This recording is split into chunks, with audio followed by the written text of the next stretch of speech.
गोविन्दाय नमो नमः। श्रीकृष्णाय नमो नमः। नारायणाय नमोस्तुते।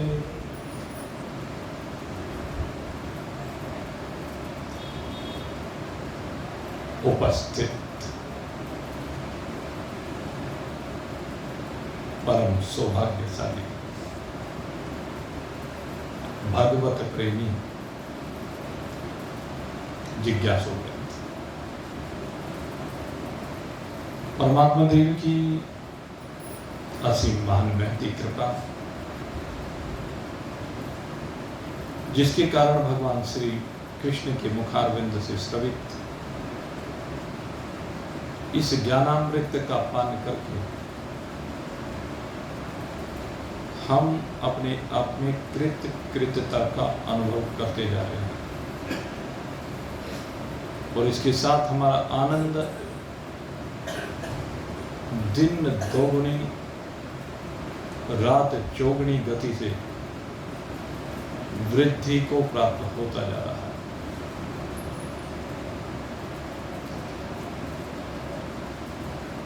आइए इस आनंद को और गति प्रदान करने के लिए, इस आनंद में रमण करने के लिए हम पुनः आज भगवान श्री कृष्ण के साथ अपनी यात्रा को जोड़ते हुए आगे बढ़े। आप जानते हैं, तीनों गुणों की भगवान ने चर्चा की और तीनों गुणों की सीमा से निकलने के लिए अर्जुन को प्रेरित किया। और जब अर्जुन को प्रेरित किया तो अर्जुन के मन में एक भाव आया कि हे प्रभु, जब ये गुणों से अतीत कोई महान पुरुष हो जाता है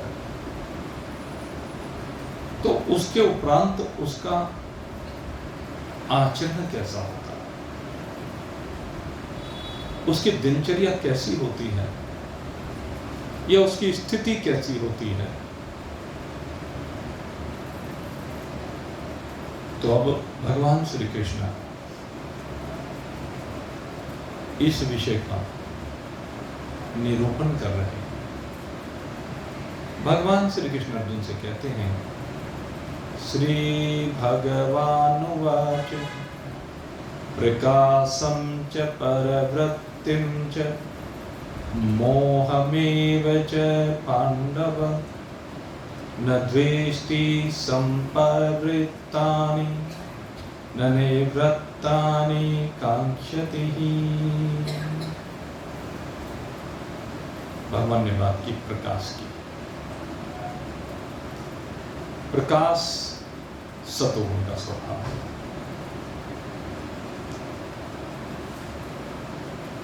सतोगुण में दो विशेषताएं पूर्व में बताई गई, एक प्रकाश और एक ज्ञान। लेकिन यहां पर भगवान ने एक ही सतोगुण के लक्षण का वर्णन किया है, प्रकाश। कहते हैं प्रकाश का संबंध सीधे सीधे ज्ञान से ही है। कहते जब हमारी इंद्रियां प्रकाशित हो जाती हैं, हमारा अंतःकरण प्रकाशित हो जाता है, अर्थात हम इंद्रियों की क्रियाओं को अपने से पृथक अवलोकित करने लगते हैं। अंतःकरण चतुष्टय की क्रियाओं को, उसके धर्मों को अपने से विलग अनुभूत करना प्रारंभ कर देते हैं। तो इसको इंद्रियों का प्रकाशित होना कहा जाता है। और जब इस स्थिति में ये साधक विराजमान हो जाता है तो ये ज्ञान का स्वरूप होता है। इसलिए दोनों को एक करके यहाँ पर कहा प्रकाशम च परवृत्तिम च। इसके बाद दूसरी बात की प्रवृत्ति। प्रवृत्ति कहाँ होती है? कहते रजोगुण में प्रवृत्ति होती है। रजोगुण हमें प्रवृत्ति की ओर लगाता है, संसार की ओर लगाता है। संसार में जितने भी आप कह लीजिए गतिविधियां हो रही हैं, उन गतिविधियों में प्रवृत्त कराता है रजोगुण। तो भगवान कहते हैं ये जितनी भी प्रवृत्तियां हैं, और इसके बाद कहा मोहमेव च, मोह के कारण जितनी प्रवृत्तियां होती हैं। मोह का तो बड़ा विस्तृत वर्णन हो चुका है। ये मोह सकल जग व्याधिन कर मूला, सबसे भयंकर है। भगवान इस मोह से बार बार पीड़ छुड़ाने के लिए कहते हैं। तो कहते हैं जो 3 प्रकार की प्रवृत्ति हैं, सतोगुण, रजोगुण और तमोगुण की। अब एक बहुत बड़ी बात यहां पर भगवान कह रहे हैं। कहते हैं न द्वेष्टि संप्रवृत्तानि न निवृत्तानि कांक्षति। असली चीज यही समझनी है। कहते हैं जब ये सतोगुण, रजोगुण, तमोगुण के कारण से प्रवृत्तियां होती हैं, ये अपना प्रभाव दिखाते हैं, ये जीवन में आते हैं, इनकी क्रियाएं होती हैं, तो कहते हैं जो गुणातीत है। अब यहां पर गुणातीत की बात कर रहे हैं। कहते हैं गुणों की प्रवृत्तियां तो होंगी। कहते हैं प्रारब्ध के कारण से जब तक शरीर रहेगा तब तक गुणों की प्रवृत्तियों को रोका नहीं जा सकता। गुणों की प्रवृत्तियां होंगी, लेकिन कहते हैं जब गुणों की प्रवृत्तियां हों, सतोगुण अपना प्रभाव दिखाए, रजोगुण अपना प्रभाव दिखाए, तमोगुण अपना प्रभाव दिखाए, कहते कोई सा भी गुणा करके जब प्रभाव दिखाए, तो गुणातीत का कैसे पता चलता है? अर्जुन ने यही प्रश्न किया था कि जो गुणातीत हो गया है उसकी अवस्था क्या होती है, कैसा दिखाई देता है, उसका व्यवहार कैसा दिखाई देता है। तो यहां पर कहते न द्वेष्टि संप्रवृत्तानि न निवृत्तानि कांक्षति। ज्ञानी का लक्षण यह है, गुणातीत का लक्षण यह है, कहते जब ये प्रवृत्तियां होती हैं अथवा नहीं होती हैं। एक तो प्रवृत्ति का होना है और एक निवृत्ति का होना है। कहते हैं उसे न प्रवृत्ति से कुछ लेना है न निवृत्ति से कुछ लेना है, न वो प्रवृत्ति से द्वेष करता है न निवृत्ति से द्वेष करता है। ये गुणातीत व्यक्ति की अवस्था का वर्णन है। गुण अपना खेल खेल रहे हैं, लेकिन वो गुणों के खेल से अपने आप को बिल्कुल विलग कर लेता है, और गुण अपना खेल नहीं खेल रहे हैं। ऐसी भी अवस्थाएं होती है जब गुणों का खेल ना हो। यद्यपि स्वरूप से तो ऐसा कभी हो नहीं सकता। जैसे प्राणों का संचरण है वो रजोगुण का धर्म है, अब वो तो होगा ही, जब तक शरीर है तब तक होता ही रहेगा। तो कुछ क्रियाएं ऐसी हैं, लेकिन इनसे जीव संबद्ध नहीं होता है। जो स्वाभाविक क्रियाएं हैं उनसे संबद्ध नहीं होता, और जब स्वाभाविक क्रियाएं नहीं होता तब उनसे संबद्ध होता है। तो प्राण का धर्म जो है चलता रहे, श्वास पर श्वास की क्रिया चलती रहे। कौन ध्यान करता है प्राण के चलने का? बताओ, आप कभी ध्यान करते हो क्या? निरंतर प्राणों की क्रियाएं चल रही हैं, ध्यान कर रहे हो क्या? श्वास पर श्वास की क्रिया चल रही है, ध्यान करते हो क्या? आंखें बार बार अपने आप ही खुल रही हैं, अपने आप ही बंद हो रही हैं, ख्याल करते हो क्या? बताइए, कभी कोई ख्याल हो? तो ये प्रवृत्तियां हो रही हैं, लेकिन इन प्रवृत्तियों के होते हुए भी हमारा इस ओर कोई ध्यान नहीं है। कहते स्वाभाविक जिस प्रकार से वृत्तियां हो रही हैं और उनमें हमारा कोई ध्यान नहीं है, उसी प्रकार से गुणातीत अवस्था में महान पुरुष कहते हैं कोई भी प्रवृत्ति हो रही है, उन प्रवृत्तियों के होने पर ऐसा ही बना रहे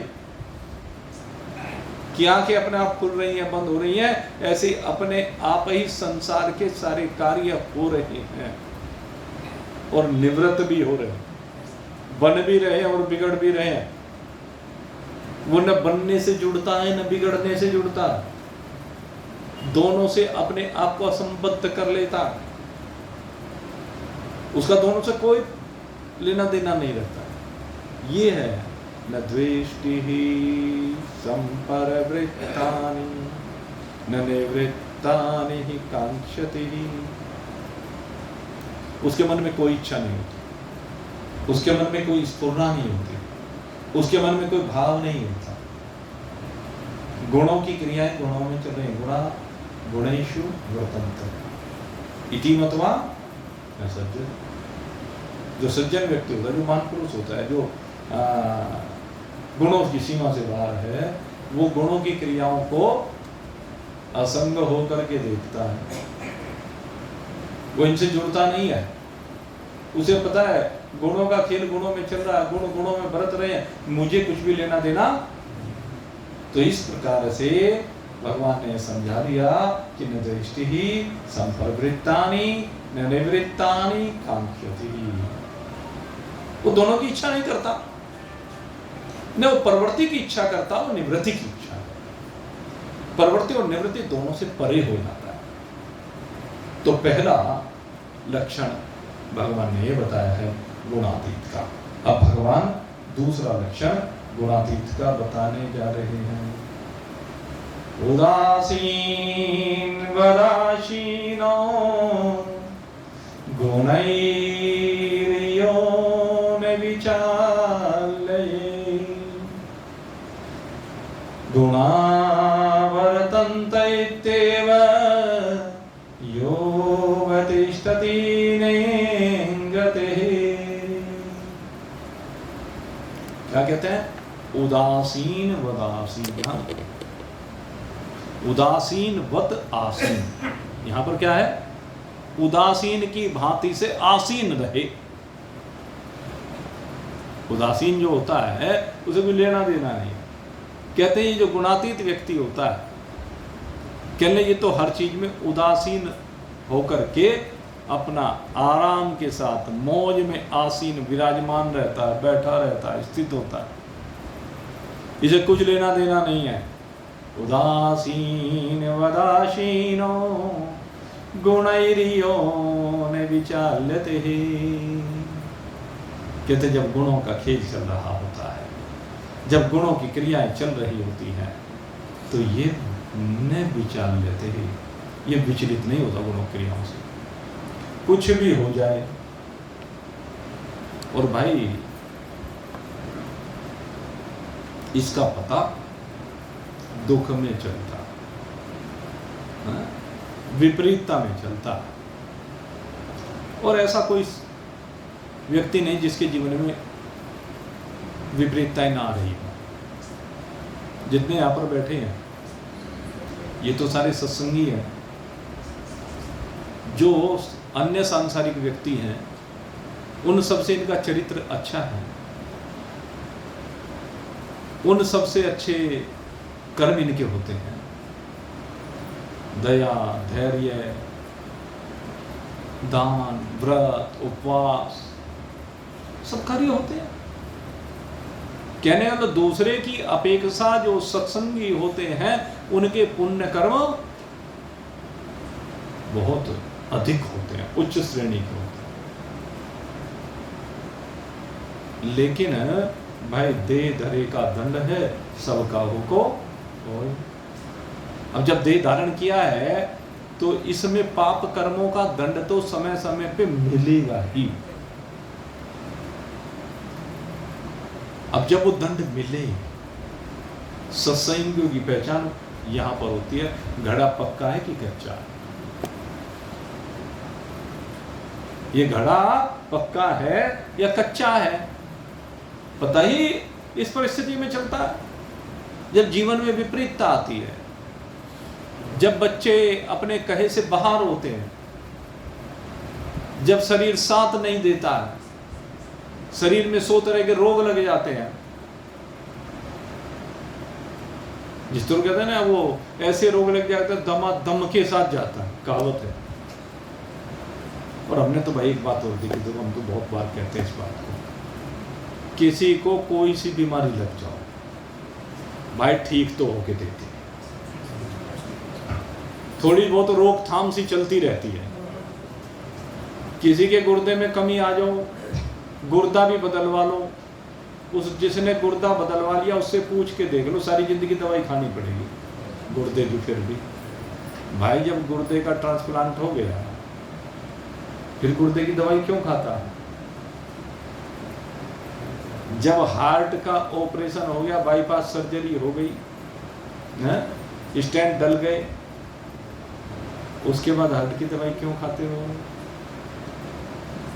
अगर ठीक हो गया तो ठीक कुछ नहीं होता भाई, रोकथाम है।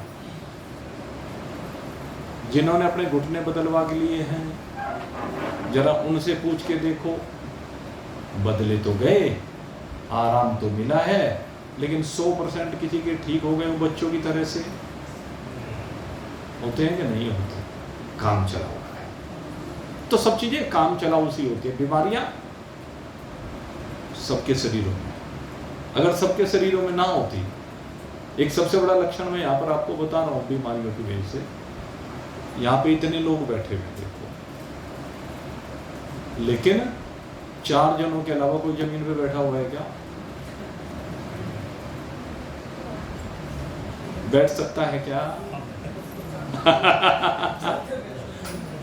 देखो, इसे हिम्मत कहते हैं। ये हिम्मत की बात है। डॉक्टर साहब जो है ना, वो यहाँ पे जितने भी व्यक्ति बैठे हैं उनमें सबसे वरिष्ठ हैं, और वरिष्ठ होने के बाद भी देखो वो जोश आप में है, बड़ी अच्छी बात है। अब देखो, आप अपनी इतनी हिम्मत हो तो किसी ने नहीं की ना। क्यों? क्योंकि शरीर में प्रतिकूलताएं भरी पड़ी। नीचे बैठेंगे तो पता है कि घुटने बैठने ही नहीं दे रहे, यही प्रतिकूलता है। अब घुटने बैठने नहीं देने, सारे दिन इसका रोना रोना। विषय तो ये है, परीक्षा ये है। आपके घुटने आपको बैठने नहीं दे रहे, आपको दर्द हो रहा है, लेकिन उसके बावजूद आप उस दर्द के दृष्टा हैं, उस दर्द को आप ज्यादा ध्यान नहीं देते। इन्हें दर्द आया है तो चला जाएगा। कब चला जाएगा? आखिर में शरीर के साथ चला जाएगा। बच जाता यही है, इससे पत्ती क्या है? इसको सहज भाव से स्वीकार कर लें। आंखों पे चश्मा लग गया, इसको सहज भाव से स्वीकार कर लें। कानों पर मशीनें लग गई हैं, इसको सहज भाव से स्वीकार कर लें। इनमें परेशान होने की आवश्यकता नहीं। जो भी शरीर में रोग आ गया है उसके कारण से परेशान होने की आवश्यकता नहीं है। अगर ये परेशान होते हैं तो बीमार ज्यादा हो, उनके अंदर ज्ञान घुसता नहीं है। जो उनसे हर समय अपनी बीमारियों को देखते रहते हैं, केवल बीमारियों में ही दिमाग को लगाए रखते हैं, उनका क्या होता है? फेल है वो फेल है। सीधी सी बात है। इस मार्ग पर वो फेल हो जाते हैं, यानी वो गुणों में बरत रहे हैं, वो गुणों में फंसे पड़े हैं, गुणों ने उन्हें दबा के रखा हुआ है। यही बात भगवान समझा रहे हैं। आवश्यकता है, शरीर में बीमारियां आई हैं तो उदासीन बने रहे। मैं ये नहीं कह रहा कि बीमारी का इलाज ना कराओ, उसकी रोकथाम ना कराओ, वो कराएं, लेकिन उदासीन, शांत रह करके, धैर्य के साथ, रोते हुए नहीं। बताओ तो तभी चलता है कि बीमारी आई और हम कितने रो रहे हैं। देखना तो यहां है, धन का ह्रास हो गया और हम रो रहे हैं। देखना तो यहां पर है, धन के नुकसान होने पर भी हम अचल बने रहें, किसी प्राणी के नुकसान होने पर भी हम अचल बने रहें, किसी बीमारी के आने पर भी हम अचल बने रहें, क्योंकि जो कुछ मिला है वो एक दिन जाना है। शरीर के साथ जाता है तब कोई दिक्कत नहीं है, लेकिन बीच में जाता है तब हम रोने लगते हैं। ये विचलन की अवस्था है। ये गुणों के द्वारा विचलन की अवस्था भगवान ये समझा रहे हैं। उदासीन वदासीनो गुणैर्यो न विचाल्यते। कहते ऐसी स्थिति में विचलित नहीं होना है, बल्कि उदासीन बनकर के, साक्षी बनकर रहना, दृष्टा बनकर रहना, देखते हुए रहना। ये अलग है, मैं अलग हूं, ये देखना है भाई ये मेरे नहीं है। जब शरीर मेरा नहीं है तो शरीर के रोग मेरे कैसे? मैं शरीर से चिपका हूं तो शरीर के रोग मेरे हैं, और मैं शरीर से नहीं चिपका हूं तो शरीर के रोग मेरे नहीं है। यही बात भगवान समझा रहे। गुणा वर्तन्ते योगतिष्ठन्ति निंगते। जो इस प्रकार से इस अवस्था में विराजमान है, कोई भी चेष्टा नहीं करता है, उसके लिए भगवान कहते हैं, उसकी स्थिति कैसी है? बहुत सुंदर ये यहाँ पर श्लोक आता है। समदुःख सुखः स्वस्थः समलोष्ठा समकाञ्चनः तुल्यः प्रिया अप्रियो धीरस् तुल्यनिन्दात्मसंस्तुतिः मानपमानयोस्तुल्या तुल्यो मित्रारिपक्षयो सर्वारम्भ परित्यागी गुणातीतः स उच्यते। गुणातीतः स उच्यते। अब भगवान ने और लक्षण बताए। कहते हैं ये जो परिस्थितियां आई ना, ये जो गुणों का खेल विपरीतताएं लाया न, कहते इनमें सम जो बना हुआ है, कहते आप उसी को क्यों देखते हो जब विपरीतता आती है? जब अनुकूलता आती है तो उसको क्यों नहीं देखते हो? उसको भी तो देखो ना। समदुःख सुखः स्वस्थः। सुख और दुख दोनों के आने पर आपकी समता बनी रहे, आप स्वस्थ बने रहे। यहां पर स्वस्थ शब्द का प्रयोग किया है। स्वस्थ का अर्थ क्या है? जब हम स्वस्थ की बात करते हैं, स्वस्थ का जो प्रचलन में अर्थ है ना, और जो वास्तविक अर्थ है, दोनों में बहुत अंतर है। भगवान यहां उस वास्तविक अर्थ की बात करते हैं। एक तो स्वस्थ माने किसी को कोई बीमारी हो गई वो ठीक हो जाए, या बीमारी ना हो जी मैं तो बिल्कुल निरोगी हूं। पहला सुख निरोगी काया, मेरी काया तो बिल्कुल निरोगी है जी, कोई विकार नहीं है जी, बिल्कुल स्वस्थ हूं। तो मेडिकल के पॉइंट ऑफ व्यू से जब हम कहते हैं तो एक तो स्वस्थ ये है, लेकिन अध्यात्म क्या कह रहा है? यहाँ क्या कह रहा है? सम दुख सुख स्वस्थ। कहते जब आप सम हो जाएंगे सुख और दुख में, अनुकूल और प्रतिकूल जो दोनों परिस्थितियां जीवन में आ रही हैं, उसमें जब आप सम हो जाएंगे, अर्थात आपके मन में कोई विकार उत्पन्न नहीं होगा, आप अचल हो जाएंगे, तो उस समय कहा स्वस्थ स्वस्थ। स्वस्थ का अर्थ क्या है? स्वस्थ। स्व माने अपने में, स्थ माने स्थित होना। कहते हैं उस समय जान लीजिए कि आप अपने में स्थित हो गए हो, आप गुणातीत हो गए हो, आप ब्रह्मज्ञानी हो गए हो। भगवान ये समझा। ब्रह्मज्ञानी के लक्षण तो पूछ रहे हैं ना, गुणातीत के लक्षण पूछे हैं यहाँ पर। तो गुणातीत का लक्षण यही है कि जब आप में समता आ जाए, सम दुखम सुखम धीरम सो अमृत तत्व आये कल्पते, वही बात है जो दूसरे अध्याय में कही थी बात, वो यहाँ पर कह दी। सम दुख सुख स्वस्थ, सम दुखम सुखम धीरम सो अमृत तत्व आये कल्पते। वहां भी एक बात की वो अमृत तत्व को प्राप्त कर लेता है, और यहाँ पर स्वस्थ अपने में स्थित हो जाता है, अपने में अपनी आत्मा में विराजमान हो जाता है, परमात्मा में विराजमान हो जाता है, जिसके अंदर समता आ गई। ये समता बहुत बड़ी बात है। भगवान गीता जी में समता के ऊपर विशेष बल देते हैं। समता यानी एक जैसी स्थिति, उतार चढ़ाव नहीं, विचलन नहीं, बदलाव नहीं, बिल्कुल एक जैसी स्थिति। अब ये एक जैसी स्थिति कैसी हो?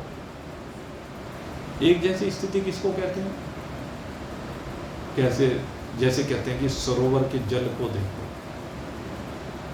सरोवर का जल अपनी प्रतिष्ठा में ज्यों का त्यों विराजमान हो। किसी के द्वारा ढेला फेंकने पर हलचल पैदा करती जाए तो उसके बाद भी कुछ ही क्षणों में शांत हो जाता है। तो कहते हैं सरोवर की तरह से होना चाहिए। एक ज्ञानी सरोवर की तरह से होता है। ज्ञानी में कोई स्फुरना नहीं होती, ज्ञानी का मन कहीं भ्रमण नहीं करता है, ज्ञानी अपने स्वरूप में स्थित रहता है। लेकिन जब किसी जिज्ञासु के द्वारा कोई प्रश्न रूपी ढेला, कोई संशय रूपी जिज्ञासा प्रकट की जाती है तो उस समय कुछ समय के लिए उसमें तरंगे उठती हैं, और वो तरंगे उठने के बाद वो उसके संशय का निवारण करने के बाद वो फिर विलुप्त हो जाती हैं। तरंगे कहाँ? अपने में ही लय हो जाती हैं, कहीं और थोड़े रह जाती हैं। जितनी भी तरंगे सरोवर में उठती हैं कहाँ जाती हैं? वहीं से उठी वहीं लय को प्राप्त हो गई।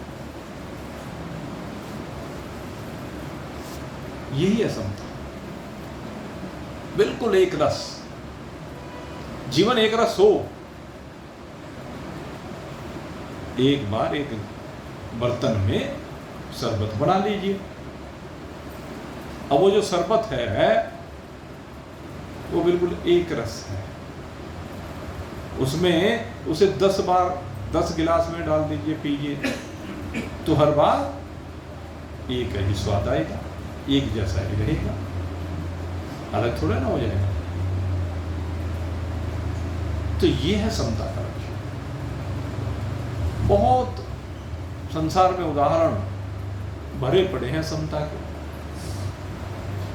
जैसे सूर्य सम है। कैसे सम है? सूर्य नारायण से निरंतर रश्मियों का प्रवाह होता है। सूर्य नारायण से प्रवाहित होने वाला प्रकाश कह लीजिए, उसमें एक क्षण के लिए भी परिवर्तन नहीं है। परिवर्तन किस में है? पृथ्वी में है। पृथ्वी घूम रही है तो घूमने के कारण से प्रातः काल सूर्य का प्रकाश कम लगता है, सायंकाल कम लगता है, धीरे धीरे प्रातः काल आगे बढ़ता है तो जब प्रकाश बढ़ता चला जाता है, सायंकाल के नजदीक आता है तो घटता चला जाता है और रात्रि में समाप्त हो जाता है। ऐसा लगता है, लेकिन सूर्य का प्रकाश कभी भी समाप्त, वो अपनी प्रतिष्ठा में जोगा तो चाहे यहाँ 20-20 दिन सूरज दिखाई ना दो, लेकिन सूरज तो अपनी प्रतिष्ठा में जोगा तो है, वैसा चमक रहा। वो तो क्या है? धुंध के कारण, नमी के कारण, प्रदूषण के कारण, बादलों के कारण सूर्य का प्रकाश हमारे तक पहुंच नहीं पा रहा है, बस ये कह लीजिए। अन्यथा तो सूर्य अपनी प्रतिष्ठा में सदा ही बिल्कुल एक जैसा है। अब जैसे चंद्रमा है, अब चंद्रमा को देखें, चंद्रमा रोज कला बदलता है, 15 दिन तक बढ़ता है और फिर घटता है। लगता है ना हमें कि चंद्रमा घट रहा है और बढ़ रहा है, लेकिन वास्तव में चंद्रमा घटता है क्या, बढ़ता है क्या? चंद्रमा न कभी बढ़ता है न कभी घटता है। दिन में भी चंद्रमा की रोशनी ज्यों की त्यों वैसी है। हम देख नहीं पा रहे, हम समझ नहीं पा रहे। चंद्रमा पूरा हमें दिखता नहीं है। उसका कारण क्या है? उसका कारण बीच में अवरोध का आ जाना है। मान लीजिए लिफाफा है, आप सबको ये पूरा लिफाफा इस समय दिखाई दे रहा है, लेकिन इसके आगे ये कोई भी वस्तु आ गई, कम हो गई, ज्यादा हो गई, हट गई। ऐसे ही चंद्रमा का खेल है। चंद्रमा का खेल भी ऐसे ही हो रहा। इससे विलग कुछ नहीं है। चंद्रमा अपने प्रतिष्ठा में जो का तो है, लेकिन वो बीच में छाया पड़ जाती है। छाया पड़ने के कारण पृथ्वी की छाया पड़ी तो पृथ्वी ने ढक लिया, इसलिए पृथ्वीवासियों को नहीं दिख रहा है पूरा। लेकिन चंद्रमा बिल्कुल जो का तो अचल है, चंद्रमा में कोई फर्क नहीं होता, उसका प्रकाश जो का तो निकलता रहता उसी तरह से। तो समता है। अब सूर्य का प्रकाश कोई भी ग्रहण करे, सूर्य कुछ लेना देना है क्या? सूर्य के प्रकाश से कोई कुछ भी करे, कोई लेना देना है क्या? जो हमारे बाहर लाइट के खंभे लगे हुए हैं, इनमें जो तार हैं उनमें एक ही लाइट का प्रवाह हो रहा है ना। हम सबके घरों के अंदर एक ही लाइट का प्रवाह हो रहा है, लेकिन उस लाइट से हम काम क्या ले रहे हैं? प्रकाश का काम भी ले सकते हैं, हवा का काम भी ले सकते हैं, ठंडक का काम भी ले सकते हैं, ये मोबाइल का इनका भी काम लिया जा सकता है, इधर ये साउंड का काम भी लिया जा रहा है। ये कौन बोल रहा है? बिजली तो बोल रही है। ये बिजली तो हवा दे रही है, बिजली तो ठंडक दे रही है, बिजली तो रोशनी दे रही है, सारा काम बिजली का ही हो रहा है। लेकिन बिजली एक जैसी है, बिजली सम है सब में। उसी प्रकार से कहते हैं हर परिस्थिति में सम बने रहिए। सम दुख सुख स्वस्थ। और एक दृष्टि और बहुत बड़ी दृष्टि, भाई ये तो बड़ी मुश्किल है। समलोष्ठा समकांचन, ये बड़ा प्रसिद्ध श्लोक है। समलोष्ठा समकांचन है। सड़क पे जा रही हूं, एक पत्थर पड़ा हुआ है और एक हीरा पड़ा हुआ है, एक जैसे साइज के हैं दोनों। आपके सामने आ गई, ठोकर लग गई पत्थर से, तो पत्थर से ठोकर लग गई तो गुस्सा आएगा, चोट लग गई। उतने वजन का हीरा पड़ा हुआ, उससे भी ठोकर लगी, उससे भी चोट लगी, लेकिन जैसे हीरो को देखा, उठाया और जेब में रख लिया, चोट को भूल गए। चोट तो सम ही लगी दोनों से, चोट में अंतर है क्या? चोट तो पत्थर ने भी वही मारी, हीरे ने भी वही मारी। चोट सम है, लेकिन पत्थर के प्रति और हीरे के प्रति हमारा भाव अलग है। मिट्टी और कांचन, समलोष्ठा समकांचन। मिट्टी का ढेला और सोना। कहते हैं जो गुणातीत अवस्था में विराजमान है उसका सोने के प्रति कोई आकर्षण नहीं है, और मट्टी से कोई विद्वेष नहीं है। उसकी दृष्टि में दोनों पृथ्वी तत्व हैं। पृथ्वी तत्व ही स्फुरित हो रहा है जगह जगह। कहीं पहाड़ पत्थर बनकर के स्फुरित हो रहा है, कहीं खानों में सोना बनकर के स्फुरित हो रहा है, कहीं खानों में कोयला बन के स्फुरित हो रहा है, कहीं संगमरमर बनकर के स्फुरित हो रहा है, कहीं उधर जाए तो खड़िया बन के, कहीं नमक बन के, अलग अलग रूपों में स्फुरित होता हुआ दिखाई दे रहा है। मिट्टी अलग अलग रूपों में दिखाई दे रही है तो मिट्टी ही है। जिस वस्तु की अधिकता होती है वो हमारी नजरों में सस्ती हो जाती है, और जिस वस्तु की कमी होती है वो हमारी नजरों में महंगी हो जाती है। लेकिन उपयोगिता के दृष्टिकोण से देखें तो जो चीज सस्ती होती है ना, वो सबसे ज्यादा काम होती है जी।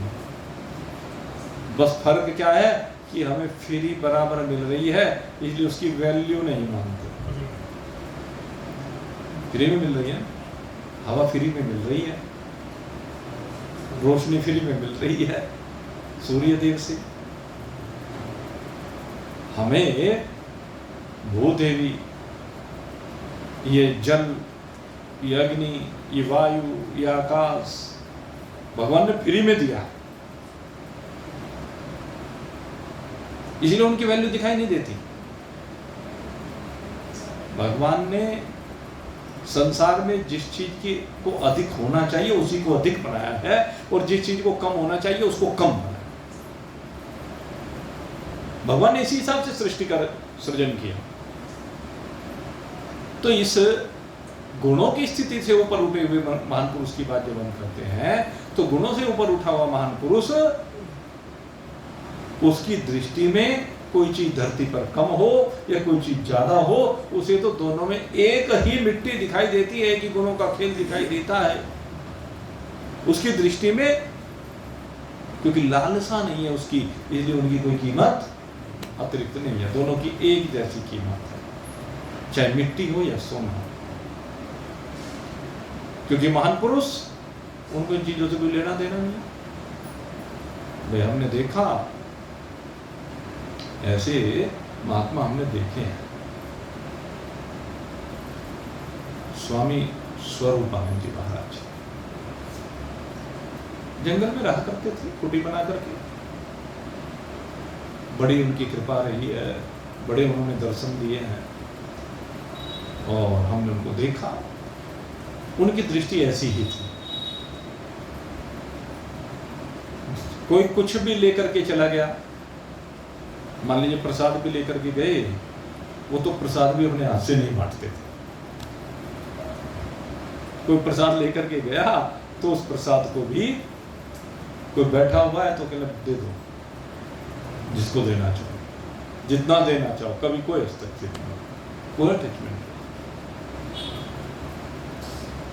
उनको कोई सोना देना चाहे तब उन्हें कुछ लेना देना नहीं, उनको कोई रोटी खिलाना चाहे तब कोई लेना देना नहीं, वस्त्र देना चाहे तब उनको कोई लेना देना नहीं।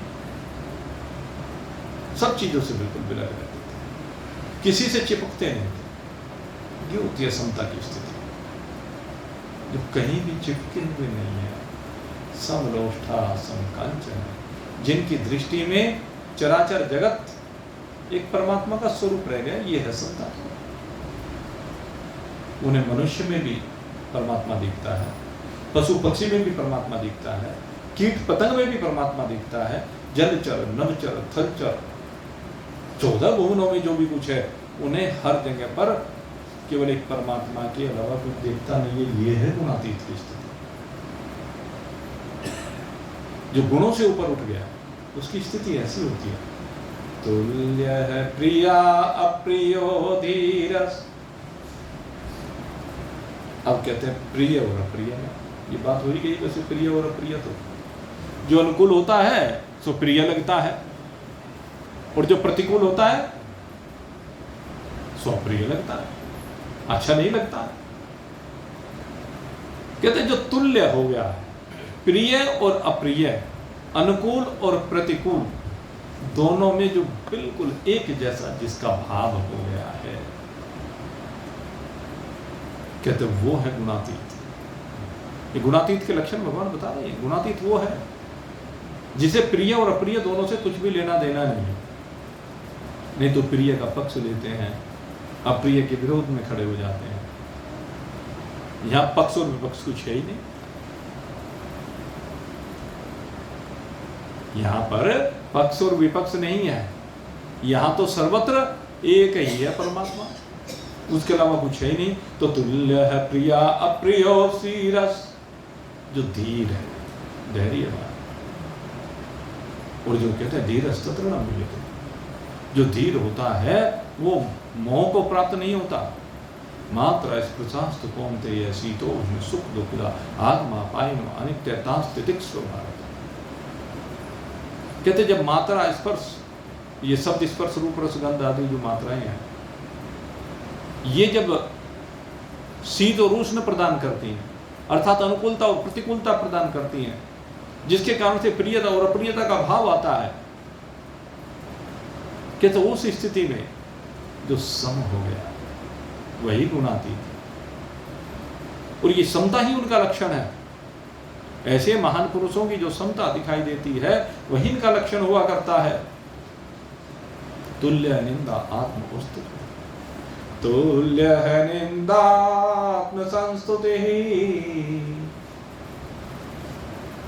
और फिर कहा निंदा और स्तुति दो चीज है भाई। बस भाई ये सबसे भयंकर हो गया निंदा।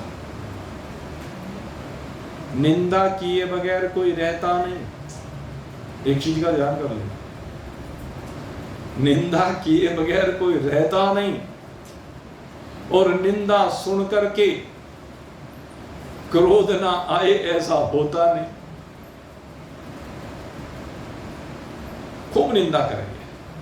जब भी हम किसी के बारे में विपरीत बोल रहे हैं तो इसका मतलब क्या है? हम निंदा ही तो कर रहे हैं उसकी। क्या आवश्यकता है? वाणी के जो 4 दोष हैं, उन 4 दोषों में निंदा सबसे मुख्य कहा गया है। एक तो जो दोष कहा गया है वो असत्य भाषण कहा गया है। वाणी का दोष असत्य भाषण अर्थात झूठ बोलना। दूसरे कहा गया कि अप्रिय बोलना, ये वाणी का दोष कहा गया। तीसरे कहा गया भाई निंदा करना किसी की, ये वाणी का तीसरा दोष है। और चौथा दोष वाणी का कहते हैं व्यर्थ बकवास करना, फालतू की बातें करना। ये सबसे बड़ी बीमारी है। ये जब फालतू की बकवास करते हैं ना बैठ करके किसी के साथ, तो उसी में निंदा सबसे ज्यादा होती है। आप देख लेना। मैं बार बार इसीलिए कहता हूँ मेरे मित्रों, या तो कहीं बैठो मत, अगर बैठते हो तो भगवान की चर्चा करो। संसार की चर्चा क्यों करते हो? संसार की चर्चा को करने से कुछ मिलने वाला नहीं है। संसार की चर्चा दुख के अलावा कुछ परोसने वाली नहीं है। इसलिए संसार की चर्चा से बाहर निकलो और परमात्मा की चर्चा में आओ। फिर न किसी की निंदा होगी, न किसी की स्तुति होगी, केवल परमात्मा का भजन होगा। अपने जीवन को हमें ऐसा बनाना है, हमें परमात्मा का भजन करना है। जीवन क्यों करना है? क्योंकि हम चाहते हैं कि परमात्मा हमें मिले, इसलिए परमात्मा का भजन करना है। अपने मन में सदा एक ही भाव होना चाहिए कि मुझे तो परमात्मा चाहिए। परमात्मा से मिलने के लिए आकुलता व्याकुलता होनी चाहिए। हृदय में आकुलता व्याकुलता हो परमात्मा से मिलने। मेरा हरि से मिलन कैसे हो, मेरा हरि से मिलन कैसे हो, गली तो चारों बंद पड़ी। कहते हैं चारों गलियां बंद है, पूरा पश्चिम उत्तर दक्षिण, चारों तरफ से आने वाली गलियां बंद पड़ी हुई है। अब हरि से मिलन कैसे हो? बंद क्यों पड़ी है ये देख लो भाई। ये जो बंद गलियां पड़ी है इनको खोलें कैसे, इनमें रास्ता बनाएं कैसे, यही तो देखना है। ऊंची नीची दार पटीली, ऊंची नीची दार पटीली, पाव नहीं ठहरा। ऊंची नीची रबरीली, पाव नहीं ठहरा। ऊंची नीची दार पटीली, पाव नहीं ठहरा। सोच सोच पग धरूं जतन से, सोच सोच पग धरूं जतन से, बार बार डिग जा। सोच सोच पग धरूं जतन से, बार बार डिग जा। गली तो चारों बंद हुई, मेरा हरि से मिलन कैसे हो, मेरा हरि से मिलन कैसे हो। जब सारे रास्ते बंद हैं, ऊंची नीची राह है, रपटीली राह है, कहीं ककरीली है, कहीं पथरीली है, कहीं रपटीली है, कहीं तपती हुई है, कहीं ठंडी है, न जाने कैसी कैसी राह है। भाई राह तो जैसी है वो वैसी रहेंगी, उन राहों में रास्ता तेरे को बनाना है। संसार में तो भाई ऐसा ही रहेगा, संसार को कोई बदल देगा तो अपने को बदल सकता है, संसार को नहीं बदल पाएगा। तो अपने को बदल ले, अगर तूने अपने को बदल लिया ना तो संसार बदल जाएगा। इसलिए अपने को बदल, अपने लिए रास्ता निकाल, राह बना। और केवल राह कौन सी बनानी है? परमात्मा से मिलन की राह बनानी है। तुझे वही राह चाहिए, और क्या चाहिए? जो राह मेरे पिया तक जाती हो, जो राह मुझे मेरे प्रियतम से मिलाती हो, मुझे तो उस पर चलना है। ये संसार में जाने वाली राहों पर चल करके मुझे क्या लेना है? संसार में जाने वाली राह भटकाएंगी, अटकाएंगी। भरम आ करके इस संसार में बस भटकती रहेंगी, उठा पटक होती रहेगी। कभी ठा के ऊपर फेंक दिया, कभी ठा के नीचे फेंक दिया। भो भय स्वयं जन तप सत्य अतल वितल सुतल तलातल रसातल महातल पातल, ऊपर कभी नीचे। ये ऊपर नीचे के झंझट से छुट्टी पानी है भाई। मैं फिर बार बार कहता हूं, यही शरीर है भाई। आज समझ लो या फिर जन्म जन्मांतर की बात समझ लेना, लेकिन समझना तो पड़ेगा। अगर नहीं समझोगे तो भटकते हो, नहीं समझोगे दुख उठाते रहोगे। आगे जरूरी नहीं कि शरीर मिल ही जाए, क्योंकि अंत मता सुगता।